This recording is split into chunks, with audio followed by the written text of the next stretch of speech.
Estamos de regreso en el programa y estoy con Mario Berríos. Mario Berríos es un analista político y sociólogo, profesor universitario, y con él vamos a hablar sobre la percepción, sobre el primer mensaje, la asunción de mando de Martín Vizcarra. Mario, bienvenido. ¿Cómo estás, Enrique? Buenas noches. Dime, Solari, el ex premier de Alejandro Toledo, dijo una cosa que casi no notamos, pues mucho, ¿no? Sí, cuando entra Vizcarra al Congreso, todos lo aplauden. Eso no ha pasado con ningún presidente. Dice, mayormente lo aplauden sus invitados que están arriba, pues en los palcos, el sector que lo apoya del Congreso y otros indiferentes, pero esta vez lo aplaudieron todos. ¿Tú crees que eso es un indicio de que Vizcarra podría realmente hacer un gobierno de concertación? Bien, no es que a los otros presidentes no les haya pasado lo mismo. De hecho, hay que recordar que es la primera vez en la historia del Perú que un presidente en el gobierno no obtiene mayoría en el Parlamento. La comparación que hacía Solari, que también la observé yo, fue el tema de que cuando entró Pedro Pablo Kuczynski el 28 de julio de 2016, los fujimoristas que eran mayoría en ese momento no lo aplaudieron. Por lo tanto, ese silencio de 73 que se notaba, por supuesto que se notaba. Ahora, lo que yo veo no es tanto algo que le permita gobernar a Vizcarra, el apoyo de los congresistas, porque incluso anecdótico el hecho de que el mismo Galarreta se ha parado a aplaudirle, ¿no es cierto? Sino es el hecho de ver qué hay detrás de esos aplausos en términos de qué acuerdos políticos han pactado previamente los fujimoristas con el actual presidente. ¿Tú crees que ha habido un pacto soterrado? Sí. ¿Y tú crees que ese pacto soterrado podría generar una primera crisis si es que se descubre que hubo conversaciones que han sido negadas por Martín Vizcarra? No creo que hayan sido tan ingenuos como los Avengers de Kenji para hacerse grabar. Ellos son mucho más expertos, ¿no? Por un lado tenemos a Kenji, bienvenido Ramírez, que son gente pues inexperta en estos temas, y por otro lado tenemos a Salaverry, Luz Salgado, que es gente que tiene un amplio recorrido en estos temas de videos y grabaciones. Entonces, si ha habido algún tipo de grabación o audio, o alguna evidencia de que efectivamente ha habido una conversación con Vizcarra, no creo que sea divulgado por parte de ellos, ¿no? El inicio de este gobierno empieza por dar un poco de entusiasmo y tranquilidad. Pero yo no le encontré muchas novedades. Decir, por ejemplo, que el gabinete sería completamente renovado era algo completamente esperado. Lo inadecuado, lo que debería haber sorprendido, o lo que hubiera sorprendido es que dijera voy a conservar 2 o 3, o que en el momento de armarlo pasara eso.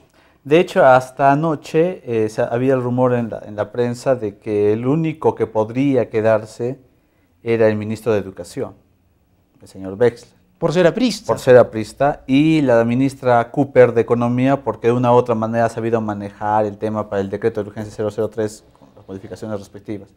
Pero más que cómo es que ha llegado, o qué es lo que ha dicho Vizcarra ahora, es interesante ver cómo ha llegado a donde está ahora. En entrevistas pasadas conversábamos en mi opinión, ¿no?, el innecesario proceso de vacancia presidencial que no se ha llevado a cabo, porque este Congreso está incapacitado moralmente, en mi opinión, para vacar a alguien por incapacidad moral. Lo que ha habido es una renuncia, una vacancia producto de la renuncia del presidente de la República, que por cierto ha tenido en esta mañana una serie de altibajos con la filtración de este borrador de proyecto legislativo de aceptación de la renuncia. Que era realmente algo completamente salido de la realidad, ¿no? Culpar a Pedro Pablo Kuczynski de traición a la patria es una locura. Es una locura legal, jurídicamente y social o políticamente también. Porque ni siquiera en el Código Penal se establecen la corrupción y lo que se le argumenta en ese documento como traición a la patria. Eso, por ejemplo, que lo han manejado los portavoces, los fujimoristas, del fujimorismo, que son mayoría aún, no total, pero mayoría, con sus aliados, muestra, por ejemplo, el nivel de apoyo, entre comillas, que va a tener Vizcarra ahora como presidente. Si a eso le sumamos las declaraciones del presidente del Congreso, Luis Galarreta, el día de ayer, que dijo, a Vizcarra lo vamos a tratar como tratamos a PPK, como que el panorama de gobernabilidad y de apoyo no es muy provisorio, que digamos, ¿no? Claro, además yo creo que él no se los huele tanto. Yo no estoy muy seguro. Debe haber algún tipo de conversación Por supuesto. política entre fujimoristas y el vicepresidente Claro. por el contexto, pero yo no creo que haya sido a los niveles de componenda o cosas por el estilo. Y tal vez en este breve discurso, 13 minutos en el Congreso de la República, dice, debe haber lugar para la estabilidad institucional, ¿no? Y dice, ningún poder debe avasallar a otros, debe haber respeto, tolerancia y amor a la patria. Una cosa, es un llamamiento interesante, ¿no? Es prácticamente decir, miren, estamos empezando de nuevo y tenemos que iniciar las cosas de cero, con tranquilidad. Pero es lo mismo que pidió Pedro Pablo Kuczynski una vez que ganó las elecciones, cuando juramentó el 28 de julio, sus respectivos ministros, Zavala en un primer momento y la señora Mercedes Arauz en un segundo momento, el 28 de julio del año pasado el presidente Kuczynski, en su mensaje a la nación antes de la vacancia del presidente Kuczynski, cuando no lo vacaron en diciembre. O sea, es lo mismo que ha pedido Kuczynski como presidente y es lo mismo que el Congreso de la República le ha negado. Jaime de Altaos marcaba una diferencia ahí. Podría ser el mismo discurso, pero, por ejemplo, contra Vizcarra no hay el odio de haber perdido por un pequeño margen y con la sensación de ellos de que les habían robado, ¿no? Del fujimorismo, que les habían robado. Pero más allá de la derrota, porque a fin de cuentas Vizcarra era parte de la plancha que derrotó a Keiko Fujimori, es el hecho de que Vizcarra no se enfrentó directamente con Fujimori en la campaña electoral.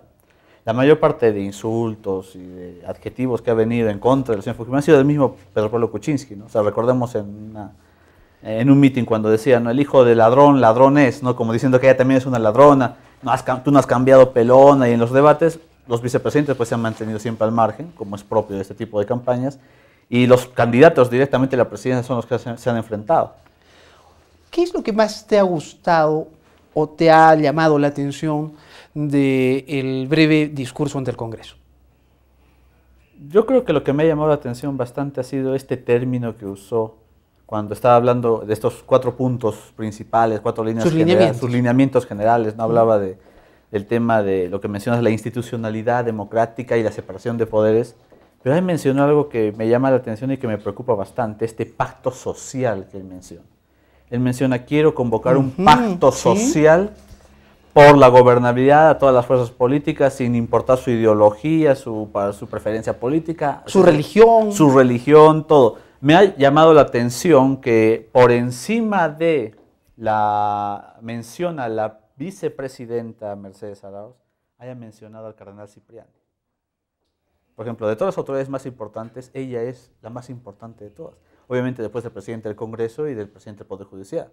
Sin embargo, presidente del Congreso, Poder Judicial, Monseñor, Su Eminencia Cipriani, señora vicepresidenta Mercedes Arauz. O sea, la ha mandado a un segundo lugar. ¿Será eso? ¿O será parte del, ¿qué se llama?, del protocolo? O puede ser parte de las componendas que no garantizan, no son componendas propiamente con dinero ni con obras, sino de tienes que sacudirte del gobierno de PPK. Marcar. Y la señora Arauz fue parte importante de ese gobierno que ha renunciado hoy día. No, evidentemente, o sea, Mercedes Arauz no es una persona de la confianza del presidente. Exactamente. Entonces ahí está porque es parte de la democracia. Ella sigue siendo la vicepresidenta, se quieran o no se quieran. Además fue revelado que a Mercedes Arauz no le gustó en nada ser la segunda vicepresidenta. Ella estaba seguro que iba como primera vicepresidenta en la plancha, que tuvo las disputas y que Pedro Pablo Kuczynski la tuvo que convencer y ella dijo, ok, acepto, pero me ponen primera en la lista del Congreso, ¿no? Entonces, claro, sí. Ahí ya había hubo tensión. una tensión previa con respecto al orden en que iban los vicepresidentes. Hablando de ese pacto al que él ha llamado, que yo no sé cómo será, porque él ya le ha puesto un título, yo no sé más bien cómo se va a concretar. Ha dicho que es un pacto inclusivo, democrático e integrador para impulsar el desarrollo, ¿no? Teníamos pues nosotros el acuerdo nacional que funcionaba como ese pacto. Eso significa que él acaba de decir, el pacto el acuerdo nacional Ajá. no sirve, vamos a hacer un nuevo pacto. Lo que ha definido es el acuerdo nacional, como bien dices. O sea, lo que está haciendo es... Todo se va, el Todo se acuerdo va, nacional claro, se va al tacho, o sea, exactamente. lo estamos... Y creamos otra cosa, que es este Exactamente. pacto... no, exactamente. ¿Tú estás de acuerdo con eso? Porque el acuerdo nacional finalmente parecía... Claro, ya, o sea, entonces- cayó en no sé qué, en reunión de tías, ¿no? Exactamente, terminó teniendo ninguna consecuencia efectiva y práctica en la situación política, porque incluso en esta crisis no ha habido ningún pronunciamiento por parte del Acuerdo Nacional, por parte de los líderes políticos que en él se ven representados. Entonces, ¿qué tenemos? Un pacto social que va a reemplazar al Acuerdo Nacional sin ningún tipo de función tampoco, sin ningún tipo de efectividad. Un saludo a la bandera. Es simplemente decir, pero es marcar inicios, digamos. Exactamente. O sea, él está marcando, esto es un hito, es de aquí el Perú en adelante, todo lo de atrás. Pero no se puede acabó. verse así tampoco.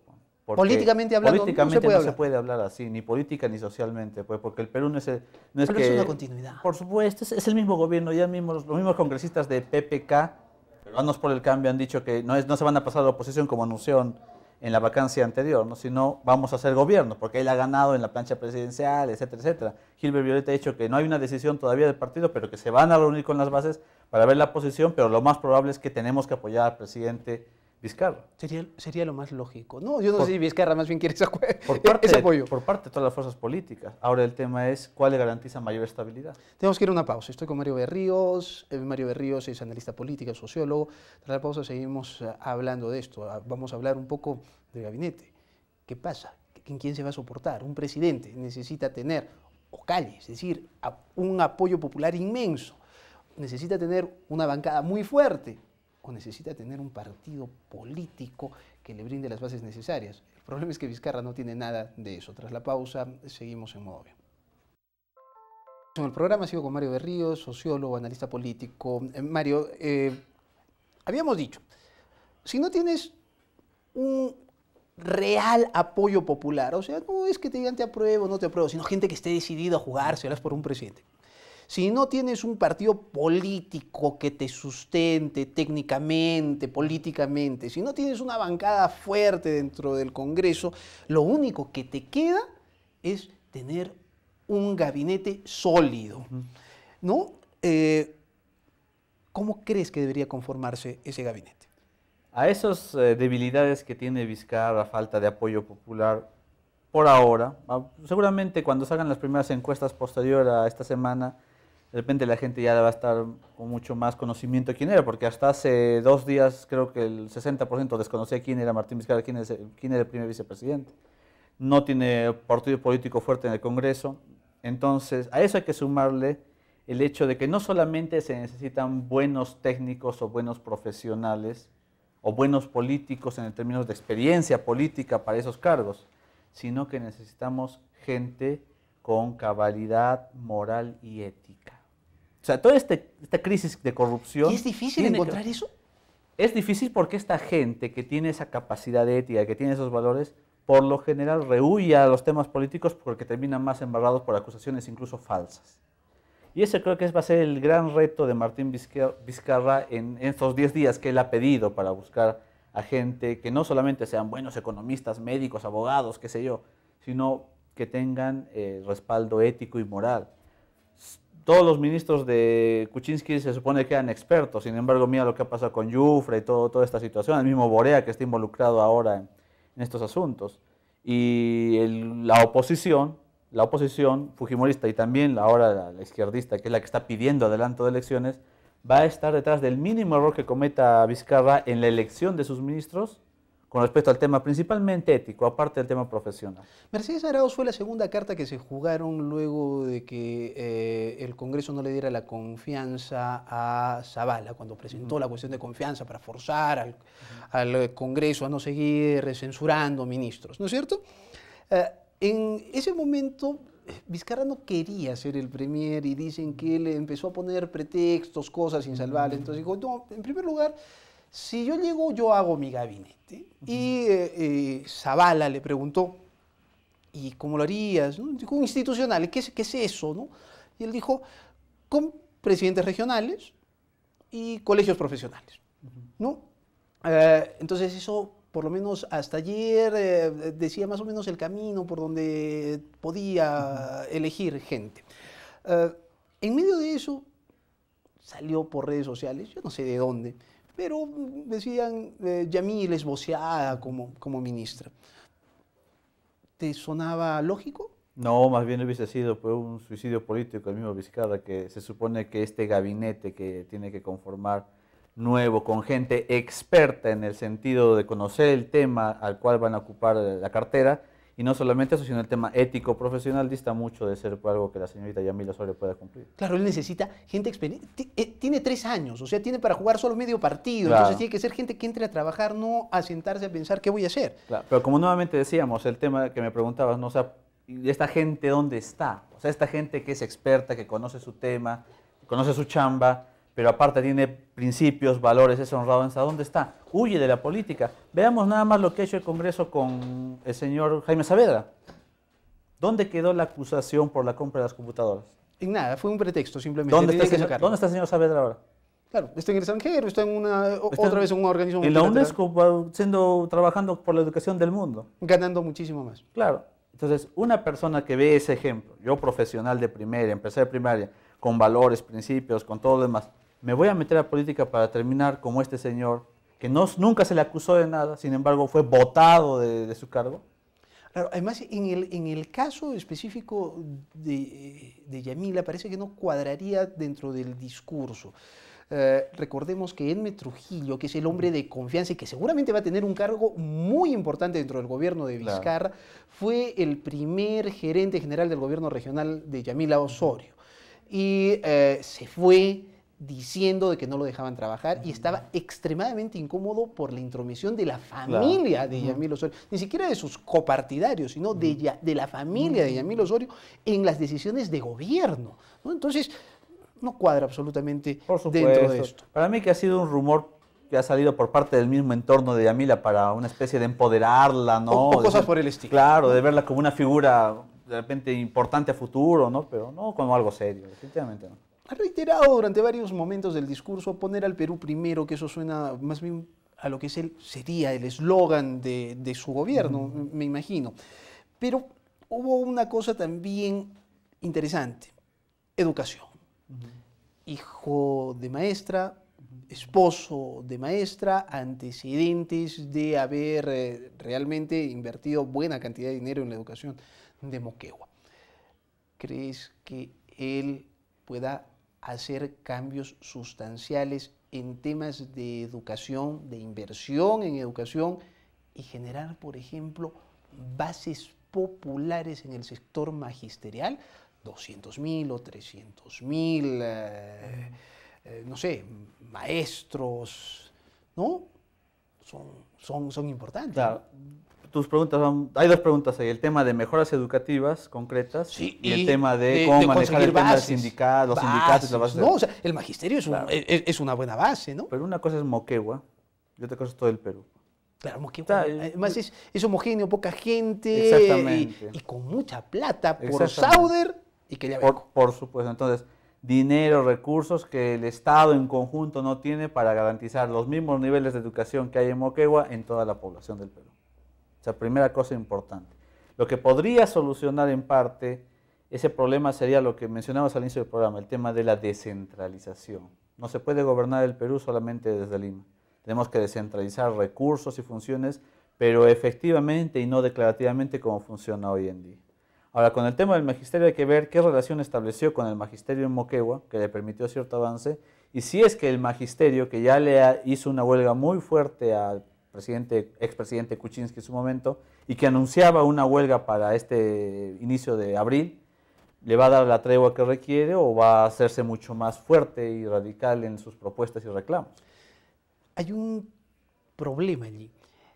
Saavedra no estaba descentralizando la educación, sino estaba recentralizándola porque encontró que en los gobiernos regionales no tenían la capacidad real de generar cambios en la educación, más allá de regiones pequeñas, claro, como lo que había hecho Vizcarra como Moquegua, ¿no es cierto? Tener un discurso de mejoras en la educación y descentralizarla, o sea, otra vez dárselas a los gobiernos regionales, ¿es una buena idea, pensando como país? Como discurso es interesante todo lo que ha dicho, incluso en respecto a la división de poderes, todo eso, ¿no? El tema es ver y analizar la realidad concreta de cada región. Ese es otro problema de la descentralización, que creemos que simplemente es delegar funciones y aplicar modelos a todas las regiones por iguales cuando no funciona así, sino que hay que analizar la realidad social, económica y política de cada región e implementar políticas descentralizadas incluso al interior de cada región, que es lo que que es lo que garantizaría realmente que los resultados se vean no a nivel regional, sino a nivel provincial y distrital, que es lo que también nos importa. Tenemos que irnos a una pausa comercial. Cuando regresemos quiero conversar con Mario Berríos de otra cosa que me parece muy interesante que ha dicho el presidente. Ha dicho, sé qué hacer y cómo hacerlo. Sé que, o sea, bueno, eso era realmente un discurso bien interesante, pero cuando uno sale y ante el Congreso de la República en su primer discurso dice, sé qué hacer y cómo hacerlo, bueno, está asegurando que su gobierno no va a perder un minuto y que todo va a caminar bien. ¿Es posible eso? Lo analizaremos tras la pausa. Estamos de regreso en el programa, sigo con Mario Berríos, estamos analizando la asunción de Vizcarra como presidente, su primer discurso. Él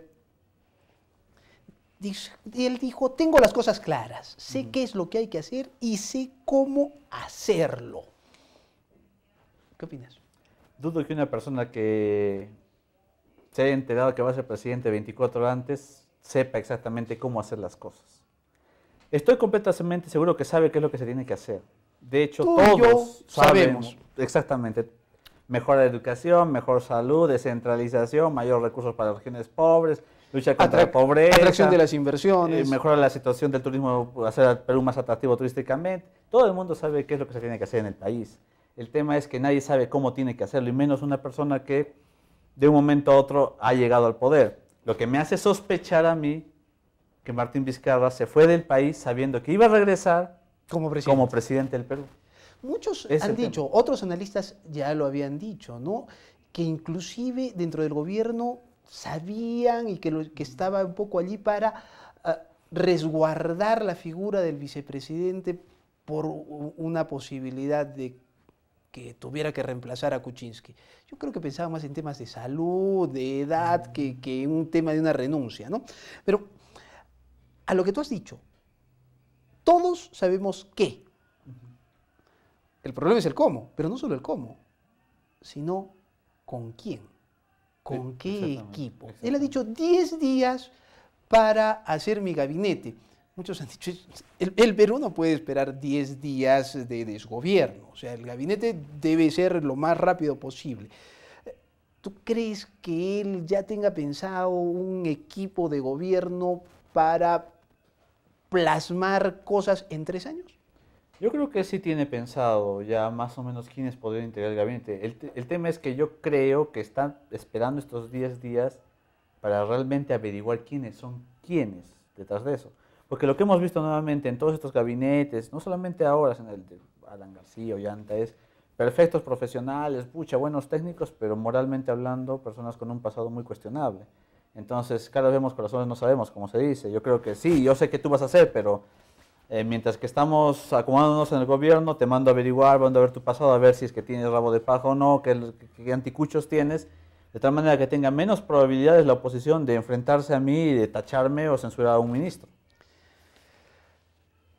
No estoy yo muy seguro del papel que va a desempeñar o que debe desempeñar el presidente. Se supone que tú debes tener un premier que es una suerte de nexo con los partidos, que tiene que dialogar mucho, convencerlos del apoyo. O sea, tiene que ser una persona política, no puede ser un técnico en este momento. Pero él tenía ese perfil. Él es dialogante, él consiguió sentarse y convencer a Quillabeco que le diera 1.000 millones para estas cosas. Él se metió mucho en el arreglo del Moqueguazo. Entonces, ¿quién? Si consigue una persona que haga eso, ¿qué hace el presidente? ¿A qué se debe dedicar Vizcarra? Todos esos ejemplos que has mencionado con respecto a la actuación de Vizcarra son, por lo general, frente o negociaciones con el sector privado empresarial. Lo que ha demostrado es poca capacidad de negociación con este Congreso. Prueba de ello fue su renuncia al Ministerio de Transportes y Comunicaciones. No tuvo la capacidad de convencer al fujimorismo de que el tema del chinchero y todo ese problema, él no tenía nada que ver, cosa que hoy el Poder Judicial ha comprobado. Claro, se tuvo que tragar el sapo. Por supuesto. Entonces, sin embargo, bueno, renunció por su poca capacidad con estos políticos. No digo con los políticos, no digo con el Congreso, digo con estos políticos. Con este Congreso con el que va a lidiar. Con este Congreso con el que va a lidiar y que ya le han dicho que lo van a tratar igual que Pedro Pablo Kuczynski, que no le van a dar luna de miel, estoy hablando de los fujimoristas, porque el Perú no puede pararse, el Perú no puede esperar y él tiene que gobernar. Si a eso le sumamos, peor aún para él, lo que ha dicho, que yo sé lo que tengo que hacer, entonces ¿para qué esperamos? Si el presidente sabe lo que tiene que hacer y sabe cómo hacerlo, ¿para qué nos piden que es lo que va a hacer? 10, 20 días? ¿Y qué crees que va a hacer? ¿Tú crees que sea un presidente viajero al estilo Fujimori? O sea, como es presidente regional, está fuera de Palacio, viajando en cada región y poniéndose al lado al gobernador regional. Puede ser. A eso hay que sumar el hecho de que es una persona relativamente joven, a diferencia de Kuczynski. Sí, que y le que costaba le gusta viajar. el golf, ¿no? Exactamente. Es una persona, como tú has dicho en la introducción del programa, humilde, simple, sencilla.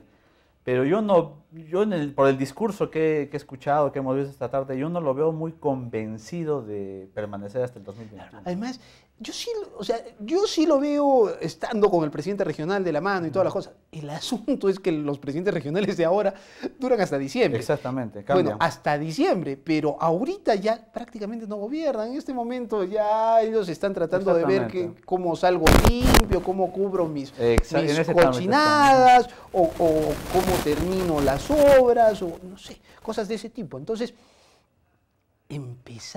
un presidente que tiene tan poco tiempo, empezar con los nuevos gobernantes que están sentándose para ver qué hacen, es un poco complejo. Y el tema es ver qué partido político obtiene la mayoría de gobiernos regionales. Ese va a ser ese puede ser otro talón de Aquiles para él, si tiene mayoría en el Congreso Fujimorista opositora, y la mayor parte de gobernadores también son fujimoristas, o puede ser también una oportunidad, no sabemos. La otra posibilidad es que él esté pensando en eso y que no deje mucha posibilidad de juego a los nuevos presidentes regionales y que llegue y le diga, te propongo que hagamos esto. Como el tipo se está sentando recién en el asiento y es nuevecito y no sabe qué hacer, de repente le dice, mira, te propongo que en tu región hagamos esto y esto. Punto. Y que lo puede hacer, porque ahora es el presidente. Esa es otra cosa interesante en el discurso, no tanto en lo que ha dicho, sino en la forma como lo ha dicho, el tono de voz, etc. No se cree que ha llegado a ser presidente. Tiene que asumir que es el presidente, no que es el vicepresidente. Hemos votado por él también.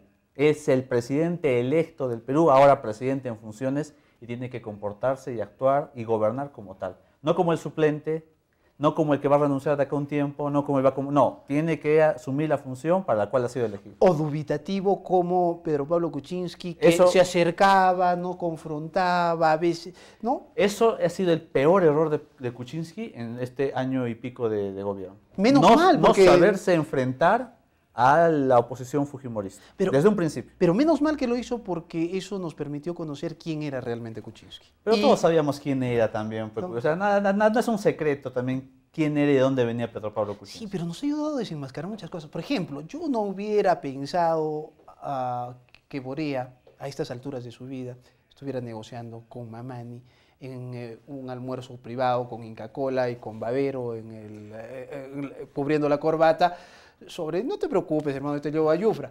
Bueno, eso podía haber pasado inclusive hasta que descubrimos por los audios quién era Yufra, ¿no? Y hermano, no le contestes el teléfono, ¿no? Pero eso es algo, discúlpame, no sé si generalizo, pero es algo que se da en todos los gobiernos. O sea, yo me imagino también que en la época de Toledo, cuando el nivel de aprobación llegó tan bajo y hubo el rumor de la vacancia, yo no voy a ser tan caído de pato como para creer que Toledo no llamó a los de la oposición, habló con uno que otro, sabe Dios qué les habrá prometido. El tema es que hay una práctica sistemática de grabación de este señor Mamani, al puro estilo fujimorista, para saber quiénes son. Ahora el tema es que lo ponen como un héroe para el señor Mamani, cuando también debería ser investigado por este delito que ha cometido. No, y no solo por eso, sino por todas las cosas que ha hecho antes. Claro, ¿no? por toda su hoja de vida. Hay un asunto allí, hablando de las grabaciones. El tema es que esto ya no es un asunto privativo del Perú, ni de montesinistas, ni nadie. Todo el mundo tiene un teléfono, en el teléfono todo el mundo tiene una grabadora de voz, uno puede grabar absolutamente todas sus conversaciones, uno puede filmar, uno puede tomar fotografías. Y esto 8 años atrás, 10 años atrás, ya se especulaba en el mundo que esa posibilidad de hacer y que ya no se podía conversar. El asunto es que esto va tal vez a ayudar a que una persona tenga integralidad. O sea, así como eres ante cámaras, tienes que ser fuera de cámaras. En el mundo privado también. Y ese es el tipo de personas que el presidente tiene que buscar para su nuevo Consejo de Ministros. Nuevo en todo el sentido, porque lo ha dicho, no se va a quedar ninguno. Yo, dentro de todo lo que ha pasado, yo realmente me quedo sorprendido y me felicito realmente de que nuestra democracia esté madurando. No hemos cambiado de presidente y no ha habido una marcha en la calle con enfrentamientos contra la policía, intentos de saqueo, cosas por... No ha habido nada, no ha habido un militar que intente hacer un cuartelazo, no ha habido absolutamente... Hemos cambiado, mucho más traumático ha sido cambiar de ministro de Educación que cambiar de presidente de la República. Es que la ciudadanía, la gente, la calle está tranquila porque las encuestas lo dicen, desaprobación generalizada del Congreso, entonces, la gente no le importa, lamentablemente ese es un problema. Y no sé si a este punto cabe la reflexión, ¿no? Sobre todo a los jóvenes que ven todos estos problemas y dicen, qué asco, qué corrupción. Y la política está así no por obligarse al Espíritu Santo, está así porque hay gente corrupta ahí. Lo que falta es que los jóvenes con valores, con ética, se interesen y se involucren en política. Ahora los militares no se meten porque los militares se han dado cuenta que tienen otros mecanismos más importantes y más interesantes de coacción. En el Congreso pasado, este Congreso Fujimorista no aprobó un aumento considerable de sueldos. Los tienen tranquilos. Sí, pues además el que intente hacer eso va a terminar en la cárcel. Además ya no hay militares con la formación que habían antes, académica e intelectualmente, que tengan una conciencia real del país y de los problemas de la sociedad. No, y el último militar con esas pretensiones era Ollanta, pues que, o sea, él entró a ser militar para terminar su carrera como presidente. Y mira, ¿sí? Otro ejemplo es el señor Donaire, que de ser un general importante y destacado por sus propios subalternos, termina siendo un payaso en el Congreso. Te agradezco mucho, Mario. Gracias a ti. Mario Berríos, estamos analizando, o hemos analizado, la asunción de mando, realmente que se ha dado dentro de los cánones democráticos. A veces uno piensa que estábamos en un país del primer mundo. Tras la pausa, regreso con Nelly Mendoza, y es que el domingo es el Día de los Derechos del Niño por Nacer, algo realmente importante. Tras la pausa seguimos en Modo Avión.